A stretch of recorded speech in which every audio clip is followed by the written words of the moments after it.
Πατέρα, ήθελα να σας ρωτήσω τώρα που σας έχουμε κοντά μας, να μας λέγατε τι είχε συμβεί τότε που ο πατέρας Χρύσανθος είχε έρθει στην Κύπρο. Ήρθε γιατί στη Μονή Μαχαιρά ήταν γραμμένος σαν αδερφός και κάτι έγινε με τον προηγούμενο ηγούμενο, μια σύγκρουση με τον Μακαριότατο και ο Μακαριώτατος τον έπαυσε. Και κάλεσε όλους τους αδερφούς που ανήκαν στη Μονή Μαχαιρά, που ήταν εγγραμμένοι, να έρθουν στην Κύπρο. Και ήρθε και ο θείος ο Χρύσανθος, τον παραλάβαμε από το αεροδρόμιο και τον πήραμε στην πρώτη του επίσκεψη στη Μονή Μαχαιρά. Βλέπουμε...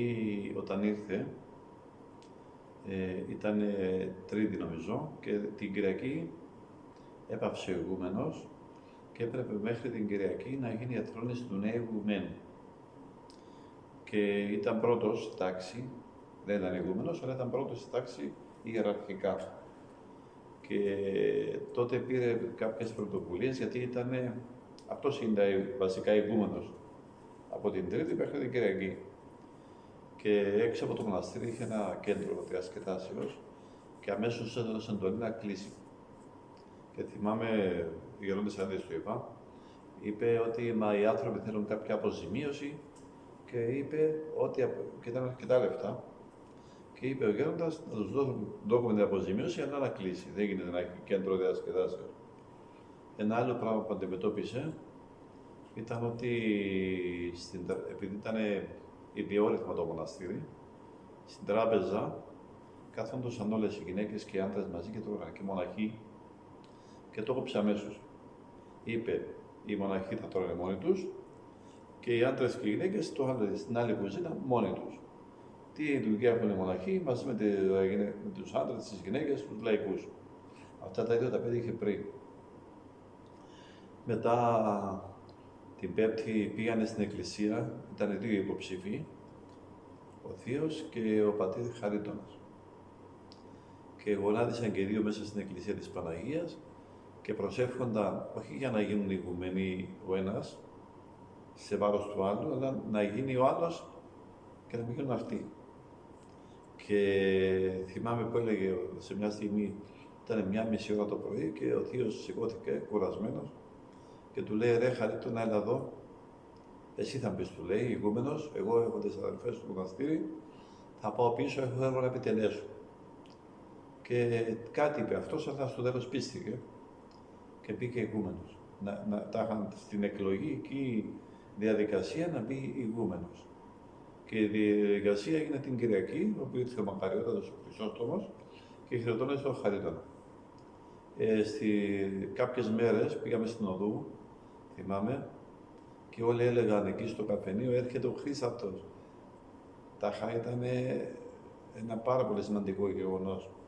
Και ήρθε όλοι οι χωριανοί στην πλατεία να τον υποδεχτούν, να τον χαιρετήσουν. Και μετά τον έπιασα από το Οδού και τον πήρα στο Μαχαιρά με ένα αυτοκίνητο που είχα και δεν μου μιλούσε πολύ, αλλά με νεύματα μου έλεγε, ας πούμε, αυτό σημαίνει λίγο πιο εδώ, αυτό σημαίνει λίγο πιο εδώ, αυτό σημαίνει σιγά σιγά μην τρέχεις. Και τον πήρα στο Μαχαιρά, έμεινε το απόγευμα μια μέρα, δεν θυμάμαι ποια μέρα, και μετά τον πήρα και στο χωριό, στο Επισκοπιό που ήταν τον πατέρα του, τον αδερφό του, τον πατέρα Σοκράτη. Έμεινε ένα βράδυ σπίτι μας και θυμάμαι που δεν ξέρω πώς που του πήρα να βάζω νερό και να ποτήρι νερό. Σηκώθηκε το πρωί πολύ έτσι εύχαρος, πήγαμε έξω, βγάλαμε φωτογραφίες και μετά τον πήρα στο Μαχαιρά που θα γίνονταν εκλογές. Αλλά αυτή του παρουσία στο μοναστήρι έχει εμβολιάσει και το μοναστήρι, δηλαδή από την ημέρα που πήρε αυτές τις δύο αποφάσεις για να κλείσει το κέντρο και να τρώνε χώρια οι άντρες από τις γυναίκες και από τους μοναχούς, δεν ξαναεπανήλθε πίσω. Έμεινε εκεί σε αυτό το επίπεδο και από εκεί και πέρα, μετά το Χαρίτωνα, άρχισε το μοναστήρι και έγινε κοινόβιο και μέχρι σήμερα η σκιά του πατέρα Χρύσανθου εκείνες τις λίγες μέρες που ήταν έχει εμβολιάσει το μοναστήρι μέχρι και σήμερα και όλοι το θυμούν την αγάπη.